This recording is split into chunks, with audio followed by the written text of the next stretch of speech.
এই জুলাইকে একটা পরিপূর্ণ বিপ্লবের রূপ দেওয়ার জন্য আমাদের উসমান হাদি ভাই বিপ্লব পরবর্তী, জুলাই বিপ্লব পরবর্তী তিনি লড়াই সংগ্রাম জারি রেখেছেন। তিনি সবসময় কথা বলেছেন, তিনি আধিপত্যবাদের বিরুদ্ধে কথা বলেছেন, আগ্রাসনের বিরুদ্ধে কথা বলেছেন, তিনি ইনসাফের পক্ষে কথা বলেছেন। যে কারণে এই পতিত ফেসিস্টরা এবং কালচারাল ফেসিস্ট চক্র ওনাকে হত্যাযজ্ঞ করেছে এবং সর্বশেষ ওনাকে গুলি করে আমাদের এই উসমান হাদি ভাইকে শহীদ করেছে। তো আমরা আজকে শপথ নিচ্ছি, উসমান হাদি ভাইকে যারা হত্যাযজ্ঞ করেছে এবং উসমান হাদি ভাইকে যারা শহীদ করেছে তাদেরকে আমরা এই বাংলাদেশে রাজনীতি করতে দিব না ইনশাআল্লাহ। এবং উসমান হাদি ভাইয়ের যে শপথ একটা ইনসাফ ভিত্তিক বাংলাদেশ বিনির্মাণ করা, সেই বাংলাদেশ বিনির্মাণ না হওয়ার আগ পর্যন্ত আমরা আমাদের লড়াই সংগ্রাম জারি রাখবো ইনশাআল্লাহ।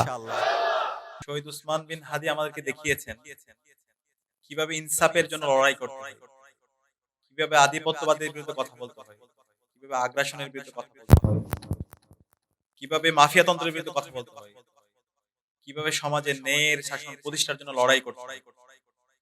শহীদ উসমান হাদি আজকে সারা বাংলাদেশের মানুষের প্রেরণার বাহক।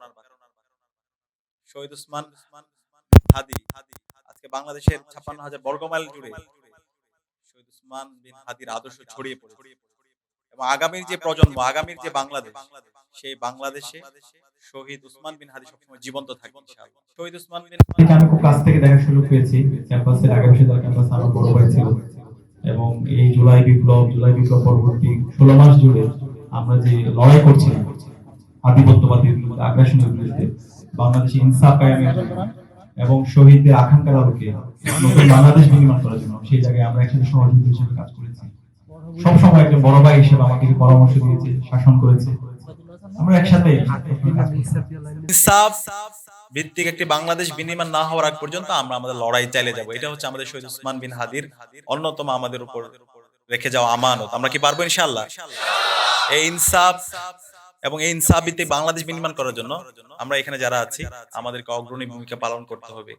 গত ৫৪ বছর জুড়ে বাংলাদেশে আমাদের অসংখ্য লড়াই সংগ্রাম হয়েছে, অসংখ্য আমাদের ভাই বোনরা জীবন দিয়েছে, প্রতিবারই জীবন দিয়েছে, পরবর্তীতে মানুষরা প্রতারিত হয়েছে, কিন্তু ইনসাফ প্রতিষ্ঠা হয় নাই।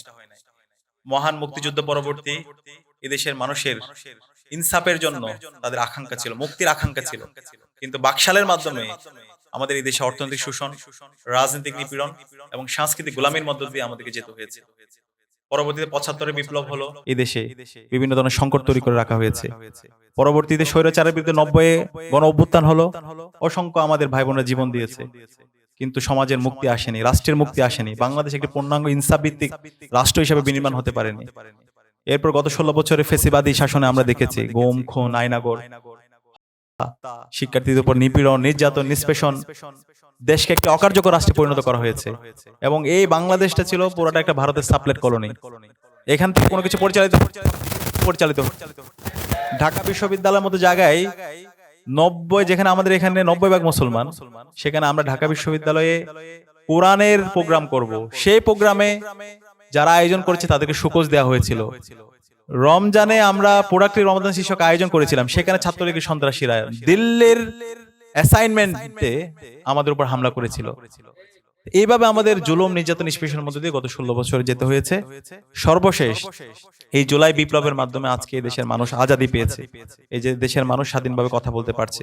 কিন্তু যে আজাদি আমরা আশা করেছিলাম, যেই ফেসিবাদ গত ৫৪ বছরে বাংলাদেশকে একটি ব্যর্থ রাষ্ট্রে পরিণত করার চেষ্টা করেছিল, সেই ফেসিবাদী কাঠামোকে ভেঙে চুরমার করে দেওয়া, সেটা গত ১৬ বছরে কিছু মানুষের সেই ফেসিবাদের প্রতি দরদ এবং ফেসিবাদী কাঠামো রেখে দেওয়ার যে চিন্তা এবং রাজনৈতিক দলগুলোর বিভাজন এবং যারা কালচারাল ফেসিস্ট চক্র আছে তাদের বিভিন্ন ধরনের ষড়যন্ত্র এবং চক্রান্তের কারণে সেই জুলাইকে আমরা একটা পরিপূর্ণ বিপ্লবের রূপ দিতে পারিনি।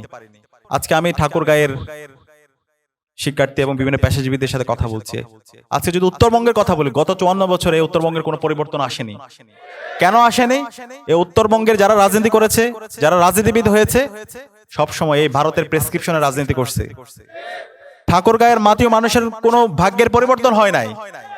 সে কারণে এখনই সময় আমাদের যারা ইনসাফের প্রতিনিধিরা আছে তাদেরকে আমাদেরকে মনোনীত করতে হবে। আমি এখানে যারা প্রতিনিধি আছে তাদেরকে বলবো, আপনারা উসমান হাদি ভাই থেকে একটু শেখেন। এবং আপনারা করছেন।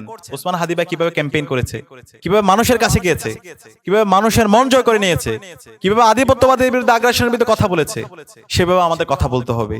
মাটি ও মানুষের ভাষা বুঝতে হবে এবং আমাদের যে চিন্তাগুলো, তারুণ্যকে নিয়ে আমাদের চিন্তা কি, সেগুলো আমাদের সমাজের কাছে পরিষ্কার করতে হবে। এবং আমরা কেমন সমাজ বিনির্মাণ করতে চাই, আমরা যখন জনগণের ম্যান্ডেট পেয়ে আমরা যখন নির্বাচিত হয়ে আসব, জনগণের প্রতি কি কমিটমেন্ট, আমরা কিভাবে বাস্তবায়ন করবো, সেই রোডম্যাপটা আপনারা বলে দেন এবং আপনারা একটা নতুন রাজনৈতিক সংস্কৃতি বিনির্মাণ করেন, যেটা ওসমান হাদি ভাইয়ের লড়াই ছিল। আমি বিশ্বাস করি এই নতুন রাজনৈতিক সংস্কৃতি যদি বিনির্মাণ করতে পারি এবং আমরা যদি সমাজে ইনসাফ কায়েম করতে পারি, তাহলে বাংলাদেশ কখনো আর পথ হারাবে না ইনশাআল্লাহ। তো এখনই সময় আমাদের এই ইনসাফ ভিত্তিক একটি বাংলাদেশ বিনির্মাণ করা, শহীদদের আকাঙ্ক্ষার আলোকে একটি বাংলাদেশ বিনির্মাণ করা। এবং আমি বিশ্বাস করি আমরা সবাই ঐক্যবদ্ধভাবে সেই ইনসাফ ভিত্তিক বাংলাদেশ আমরা বিনির্মাণ করতে পারবো ইনশাআল্লাহ। আমরা এখানে 3 জন প্রার্থী আছে, দীর্ঘদিন ধরে আপনাদের অঞ্চলে কাজ করছেন। আমাদের ইসলামী ছাত্র শিবিরের সাবেক কেন্দ্রীয় সভাপতি, যাকে আমরা জীবন্ত শহীদ বলি, দীর্ঘ ফেসিবাদী আমলে যিনি সবসময় লড়াই সংগ্রাম জারি রেখেছেন এবং বাংলাদেশে যতগুলো ছাত্র সংগঠন আছে এবং রাজনৈতিক দল আছে যাদের উপর সবচেয়ে বেশি জুলুম করা হয়েছে, সেই সংগঠনের সাবেক কেন্দ্রীয় সভাপতি দেলাওয়ার হোসেন সাইদি ভাই আপনাদের একজন প্রার্থী, যাকে টানা 57 দিন রিমান্ডে দেওয়া হয়েছে, দিনের পর দিন নির্যাতন করা হয়েছে। তার মধ্যে একজন যোগ্য প্রার্থী আপনাদের আসনে মাস্টার মিজান ভাই আছেন, আব্দুল হাকিম চাচা আছেন, যারা দীর্ঘদিন ধরে আপনাদের সাথে ছিল, সুখে দুঃখে সবসময় আপনাদের পাশে ছিল। তাদেরকে আপনারা দেখেছেন তারা কেমন মানুষ, তারা এই সমাজে ইনসাফের জন্য দীর্ঘদিন ধরে লড়াই সংগ্রাম জারি রেখেছেন। আমি বিশ্বাস করি আপনাদের এই মানুষগুলো আপনাদের যে কমিটমেন্ট গুলো দিবে, প্রত্যেকটা কমিটমেন্ট তারা বাস্তবায়ন করবে ইনশাআল্লাহ। তাদের যে সততা, তাদের যে দক্ষতা, তাদের যে অনেস্টি ইন্টিগ্রিটি, সেটা ব্যাপারে কেউ কোয়েশ্চেন করতে পারবে না ইনশাআল্লাহ। জনগণের যে অধিকার, জনগণের যে ক্ষমতা, সেই ক্ষমতা জনগণের হাতে ফিরে দেওয়ার জন্য তাদের লড়াই ইনশাআল্লাহ।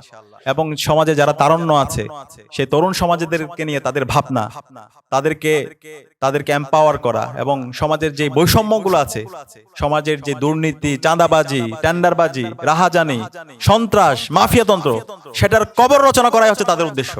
তো ইনশাআল্লাহ আমরা বিশ্বাস করি সে জায়গায় এখানকার যারা ছাত্র যুবকরা আছে, তারা ইনসাফের প্রতিনিধিদের জন্য তাদের পক্ষে তারা কাজ করবে ইনশাআল্লাহ। এবং একই সাথে আমাদের উত্তরবঙ্গের যে ভাগ্য গত 54 বছর পরিবর্তন হয়নি, সেই ভাগ্য পরিবর্তন করার জন্য আমাদের এই ধরনের যোগ্য প্রার্থীদেরকে দরকার, যারা উত্তরবঙ্গের সকল সমস্যাগুলোকে অ্যাড্রেস করবে এবং যারা উত্তরবঙ্গের মাটি ও মানুষের কথা বলবে ইনশাআল্লাহ। কারো চোখ রাঙানোকে তারা পাত্তা দিবে না ইনশাআল্লাহ।